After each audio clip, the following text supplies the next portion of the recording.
The other day, a friend of mine posted an article on Facebook, and it was called Cops Nip Teeners Molotov Cocktail War. And this article was from the Daily News. And it struck my interest, and I actually have an article myself about the same event, but it was from the New York Post. And the title of the New York Post article is Charge 14 Bronx Boys in Gang Threat. And so I thought I would do a little video on what the article talked about in this particular gang threat. And I also have some things to add to it because I'm a researcher and I found some additional information that wasn't discussed in the article itself. So, what did the article say?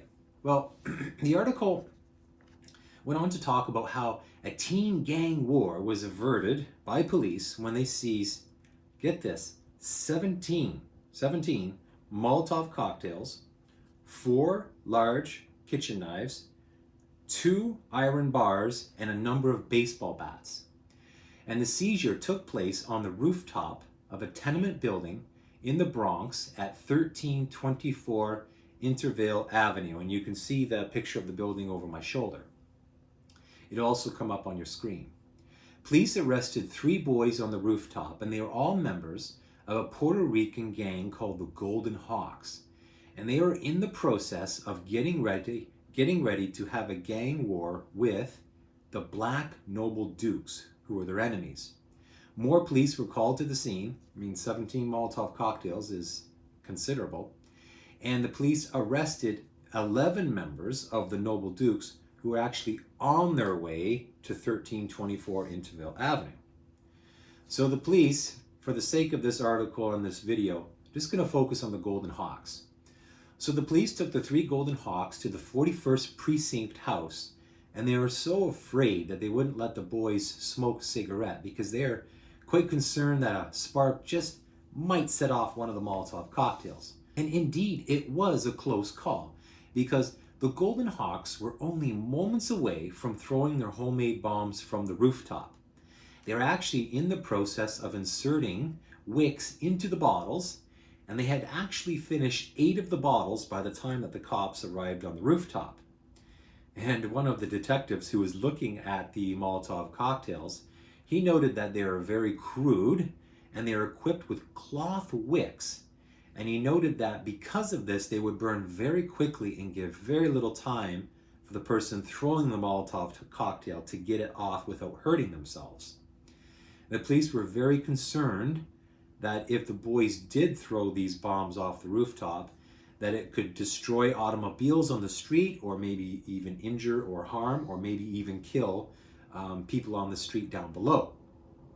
Now, one of the youths, Joseph, he was arrested and they asked him what exactly happened. And so he gave, this was in the article, he gave some details saying that the previous day he got beat up by the Noble Dukes and that they had threatened him, saying that they're going to come back and kill him. And they also threatened to beat up all the Spanish boys on the block on Intervale Avenue. So this is the reason why he convinced 2 of his fellow members of the Golden Hawks to buy 85 cents worth of gasoline and make some Molotov cocktails to get ready for the Dukes. And they got the idea of making the Molotov cocktails from watching an old war film on television. And this was in 1955, September 15, so it was only 10 years after World War II had ended, and during the war, it was pretty common knowledge that Molotov cocktails could disable tanks on the battlefield. What do we know about the Golden Hawks?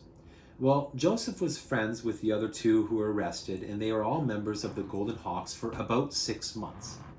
They were a small gang, and police and other community sources said that they didn't actually have very much information on them.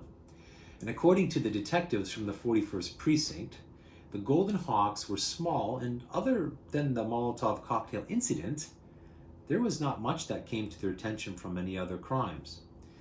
And Joseph said he joined the Golden Hawks in July 1955, and they started out as a stickball team. And sometimes you see that groups start out as a stickball team and then they end up as a fighting gang, which is what happened with the Golden Hawks.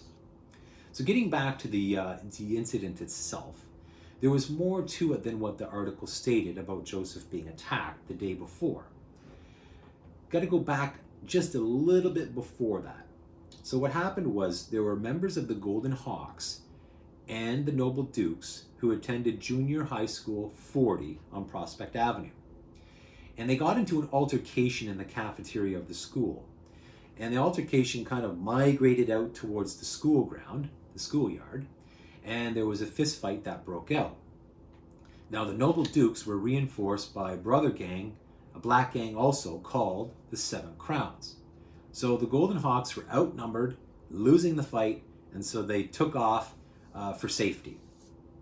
Now, shortly after this incident, Joseph, who said he had no idea that it happened to be walking home from school.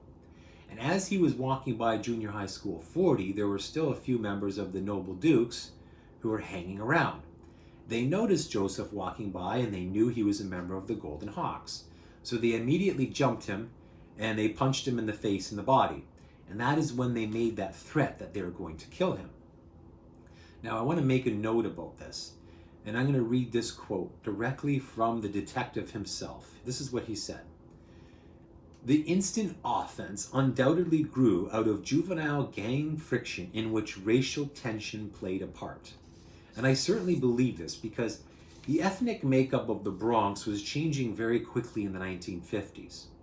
So here's how it changed. In the early 1940s, the South Bronx was mainly Irish, Italian, and German. But after World War II, there were housing programs that were offered to returning veterans. And this sparked a migration of white veterans to the suburbs. So the ethnic makeup of the South Bronx is starting to change already after World War II. By the mid-1950s, the South Bronx had become mainly a black and Puerto Rican neighborhood. And just to kind of give you an idea of how much this had changed, in 1950, the neighborhood was about 2/3 white. 10 years later, by 1960, it was 2/3 black and Puerto Rican. And so when you have this ethnic change that is happening so quickly, racial tension is bound to happen. And in this case, we can see that with the Noble Dukes and the Seven Crowns, black gangs, pushing their weight around with the Puerto Rican Golden Hawks. So, what happened to Joseph? Well, Joseph was found guilty, and he was sent away upstate to a prison, and he got a 3-year sentence for it. He didn't serve the full 3 years like everybody else. He gets paroled if you have good behavior. So he actually got out in March 1957, but he violated his parole, and he was sent back to prison to serve out his 3-year sentence. Now, before I conclude this video, I want to read something to you that's kind of interesting. I got my hands on the parole minutes. This is where the parole board questioned Joseph to see if he was able to be released from prison on parole. And I'm not going to read the entire thing to you, but I want to specifically read the part of the minutes where they ask him about the Molotov cocktail. So, question, how did you make these? Answer, I put gasoline in a bottle. Question, did you put a cork in it? No, it had a wick. Did you light it? No. But that is the way you use them. Yes, sir. Question, do you know much about explosives? Not too much. Question, well, it seems as though you were told what might happen in the event you lit one. If you lit one and didn't get rid of it, what would happen? Joseph answers, it would blow me up. Question, didn't you know you were fooling around with something dangerous? I didn't think of it. Question, suppose you lit it and let it go. Answer, it would have hurt somebody. Question, it might have killed someone. You know that. Where did you get the idea? Answer, in a war picture. I wish I really would have known what war picture it was. It would have been interesting. Question, what do you think about it now? They look bad. And so that's just a part of the minutes that I read to you. I didn't want to read the whole thing. But it's very fascinating to get a peek into the actual process of seeing if somebody was eligible for parole.